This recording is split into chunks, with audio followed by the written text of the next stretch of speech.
Day and night and day, the living creatures give their praise.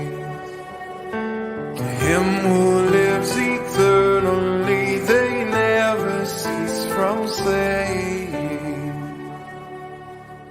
Holy, holy is Yahweh Almighty, worthy, worthy to receive all glory.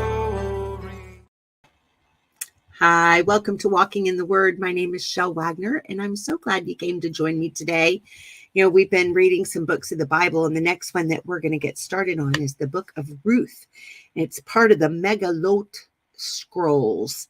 And so I'm going to read you a little bit of commentary out of a book called An Introduction to the Old Testament and Its Study by Robert L. Kate. I found this book really useful. I came across it in the used bookstore, and boy, I really am enjoying it. So let me just read you a little bit out of his commentary on this. Among the writings is a collection of 5 books known as the Megillot, a Hebrew title which simply means rolls or the scrolls. The 5 short books which make up this collection were read at 5 major Jewish festivals or fast. The books and the festivals with which they were associated are Song of Songs was read at Passover, Ruth read at Pentecost or Shavuot, right? Lamentations is read on the fast on the 9th of Av. Ecclesiastes was read during Tabernacles. And the book of Esther, or the roll or scroll of Esther, was read at Purim. No one of these books bears any specific relationship to another, except for the fact that they are part of the Megillot and are therefore a part of the writings. Okay, so now here's what it tells us about, here's what he's going to tell us about Ruth, the literary nature of Ruth. Almost all commentators from all areas of theological persuasion agree that this little book is one of the masterpieces of the world's literature. The story has heart appeal, focusing upon personal tragedy with ultimate victory, and is bound together by numerous themes of selfless and devoted love. Its basic purpose appears to be the proclamation of the overarching sovereign love of God who works in human lives, even when the people do not know him and are unaware of his working. I thought that was really interesting. Let me see. It says that although this historical setting is clearly in the period of Judges, so we know that historically Ruth would come next in the succession of events. And that's why I'm putting it here. And it's why it's that way in our Bibles. And so very interesting there that this is what is in that period. So let me see if I had more about that there. Oh, okay. I'm going to get to more of that. I found some information about that in the book of Josephus. So I'm going to read that to you too in a few minutes. Okay. Getting back to what I'm reading out of this commentary. It says that the basic message of this book best met the needs of the post-exilic community, with Naomi representing the returning exiles. So it's given like different players of what was going on in the time period. So they had all been exiled, right? So the returning exiles would be represented by Naomi, Boaz representing the people who had been left behind there, and Ruth representing the foreigners who came along with the exiles. As these 3 had produced Obed and ultimately David, so the 3 groups could be used by a loving God to establish his new kingdom of peace. And so that's one of the themes of the story. The content of the book, it's got the sojourn that happens in Moab, and that takes place in chapter 1 through 5. Then you've got the return to Bethlehem, which then picks up in verse 6 through 22. There's a struggle with poverty, right? That is universal. If you've ever had to struggle with poverty, you'll be able to relate to this in chapter 2, verses 1 through 23. And he writes this about it. The days of Ruth and Naomi were beset by intense struggle. But Ruth worked hard as a gleaner to maintain life. In her gleaning, she was befriended by Boaz, whose eye her beauty and gentle faithfulness had attracted. That's a really important principle that, beauty, it can be seen in your character, and how you choose to respond to great hardship and opposition, which is what they were having to deal with, right? The next part is Ruth's boldness and redemption is told to us in chapter 3 through chapter 4 through to verse 12. It says, in Israel, there was a practice called a levirate marriage. You can see that in Deuteronomy 25, 5 through 10. And basically that meant if a man died without a male heir, it was the responsibility of the nearest of kin to marry the deceased widow. And the first male child was considered to be the legal heir to the deceased. Thus, a man lived on in Israel and his inheritance was not lost to his family. The responsibility of the nearest of kin also included buying or redeeming the property of an impoverished or a deceased person to keep it within the family. At Naomi's suggestion, Ruth boldly went to Boaz to lay her claim before him. It was an act of faith, for she could either have been abused or rejected. Neither happened. Boaz acknowledged responsibility, but had to deal with a near kinsman first. Of great human interest is the fact that Boaz did not allow the other man to see Ruth. Instead, after laying the matter of the property before him, Boaz added, almost as an afterthought, that a marriage with a foreigner went along with the deal. At that, the man turned his responsibility over to Boaz. Thus, Boaz and Ruth were married. Then we get the lineage of David in chapter 4, verses 13 through 22. The fruit of the marriage of Ruth and Boaz was a son, Obed. He turned out to be the grandfather of Israel's greatest king, David. He also turned out to be the ancestor of great David's greater son, Jesus, Yahusha.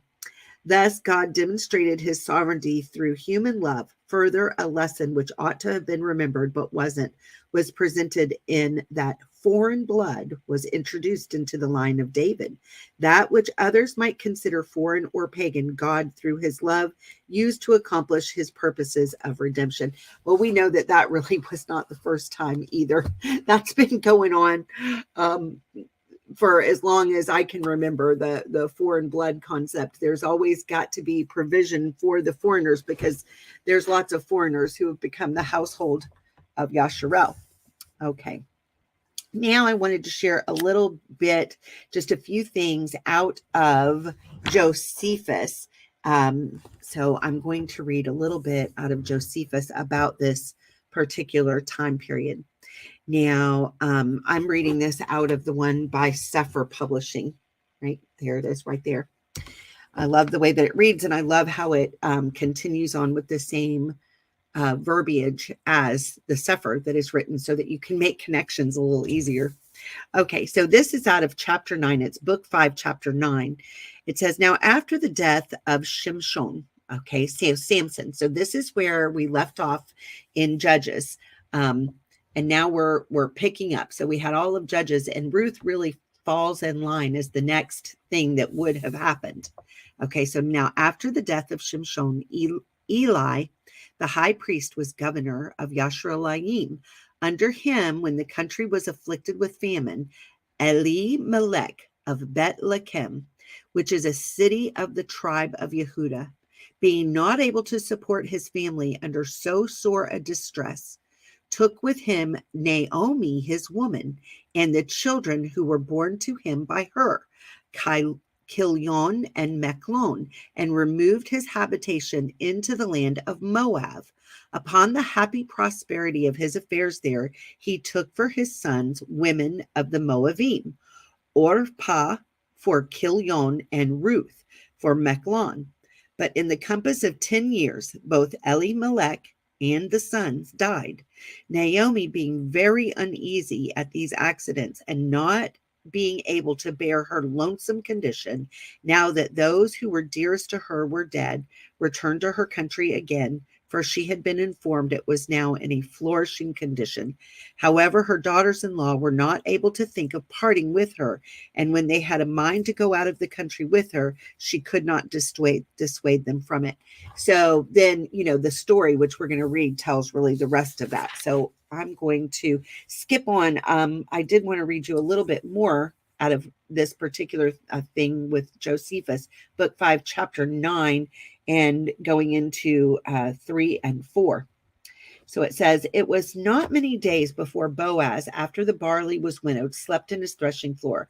When Naomi was informed of this circumstance, she contrived it so that Ruth should lie down by him, for she thought it might be to their advantage that he should discourse with the girl. Accordingly, she sent the girl to sleep at his feet, who went as she bade her, for she did not think it consistent with her duty to contradict any command of her mother-in-law.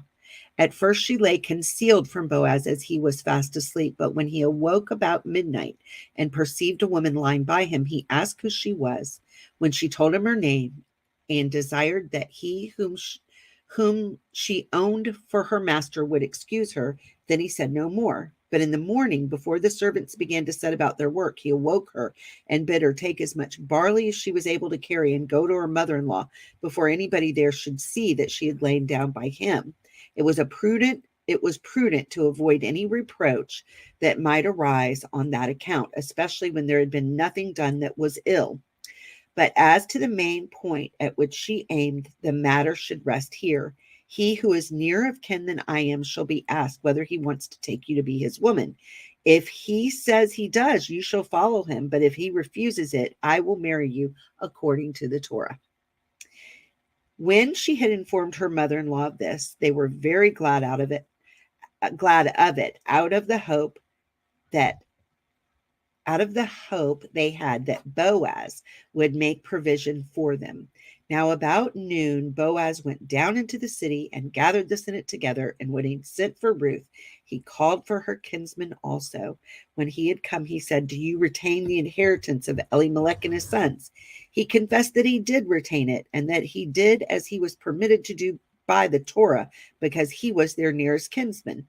Then said Boaz, you must not remember the Torah by halves, but do everything according to them. For the woman of Mechlon has come here, whom you must marry according to the Torah, in case you will retain their fields. So the man yielded up both the field and the woman to Boaz, who was himself of kin to those who were dead, as alleging that he had a woman already and children also. Boaz called the Senate to witness and bid the woman to loosen his shoe and spit in his face according to the Torah. When this was done, Boaz married Ruth, and they had a son within a year's time.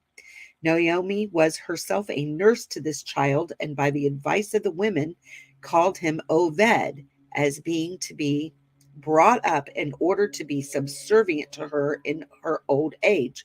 For Oved in the yhvh dialect signifies a servant. The son of Oved was Yeshai, and David was his son, who was king, and left his dominions to his sons for 21 generations. I was therefore obliged to relate this history of Ruth, because I had a mind to demonstrate the power of Elohim, who without difficulty can raise those who are of ordinary parentage to dignity and splendor, to which he advanced David, though he were born of such mean parents. So anyway, that gives us a good little introduction there to the book of Ruth, and I hope you guys will enjoy the reading of it.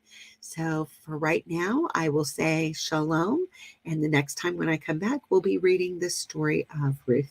Shalom.